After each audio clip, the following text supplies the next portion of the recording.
আসসালামু আলাইকুম, সবাইকে আমার ইউটিউব চ্যানেলে স্বাগতম। আজকে আমি নিয়ে এসেছি ঘরোয়া পদ্ধতিতে বিফ বিরিয়ানি, যা খুব সহজেই যে কেউ রান্না করে নিতে পারে। ফার্স্টে এখানে আমি 1.5 কেজি পরিমাপ গরুর মাংস খুব ভালোভাবে ধুয়ে নিয়েছি। এখানে আমি 1.5 কেজি গরুর মাংসের সাথে 1 কেজি পোলাও চাল ভালোভাবে ধুয়ে পানি ঝরিয়ে নিয়েছি। এ পর্যায়ে আমি পেঁয়াজটা আগে থেকে বেরেস্তা করে নিচ্ছি।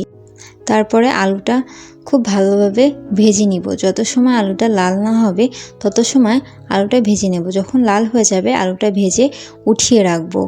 এখানে আমার বিরিয়ানি বানাতে যেসব উপকরণগুলো লাগবে সবগুলোই আমি একসাথে নিয়ে নিয়েছি।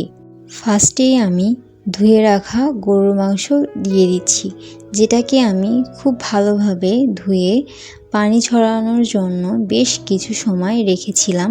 সেই পানি ঝরানো গরুর মাংসটা দিয়ে দিব। তারপরে একে একে আমি এখানে রসুন বাটা, আদা বাটা এবং পেঁয়াজ বাটা দিয়ে দিচ্ছি। এ পর্যায়ে আমি বাদাম বাটাটা দিয়ে দিব পরিমাপ মতো। আমি এখানে 2 চামচ বাদাম বাটা দিয়েছি। তারপর 2 টেবিল চামচ জিরা গুঁড়া দিয়ে দিচ্ছি, 2 টেবিল চামচ ধনে গুঁড়া দিয়ে দিচ্ছি, 2 টেবিল চামচ ঝালের গুঁড়া দিয়ে দিচ্ছি, স্বাদ মতো লবণ, যেটা আপনারা আপনাদের স্বাদ মতো দিয়ে দিবেন। এ পর্যায়ে আমি বিরিয়ানির মশলাটা হাফ দিয়ে দিব এখানে। তারপরে দিয়ে দিব ফেটিয়ে রাখা টক দই, যেটা আমি আগে থেকে একটু ফেটিয়ে রেখেছিলাম। এবার দিয়ে দেব সেই ভেজে রাখা পেঁয়াজ বেরেস্তা, যেটা আমি আগে থেকে বেরেস্তা করে রেখেছিলাম। এবার দিয়ে দিব পরিমাপ মতো সয়াবিন তেল। এ পর্যায়ে আমার সকল মশলাগুলো দেওয়া হয়ে গেছে এবং আমি এখন এটাকে ভালো করে ম্যারিনেট করে নিব। আলতো হাতে খুব সুন্দরভাবে সকল কিছু একসাথে ম্যারিনেট করে নিব, যাতে মাংসের সাথে মশলাটা খুব ভালো করে মিক্সড হয়ে যায়। এবং ম্যারিনেট করে নেওয়ার পরে এটাকে আমি আধা ঘন্টার জন্য রেস্টে রেখে দিব। আধা ঘন্টা রেস্টে রাখার পরে মাংসটাকে আমি চুলায় বসিয়ে দেব এবং আলতো জালে মাংসটাকে একটু কষিয়ে নিব। 10 মিনিট অন্তর অন্তর ঢাকনাটা খুলে মাংসটা বেশ ভালো করে কষিয়ে নিব। মাংসটা হাফ কষানো হয়ে গেলে আমি সেই ভেজে রাখা আলুটা দিয়ে দিব। আলুটা দেওয়ার পরে খুব ভালোভাবে নাড়িয়ে নিব। একটু পরপর ভালোভাবে নাড়াতে হবে যাতে নিচে না লেগে যায়। এভাবে আমরা রান্না করে নিব।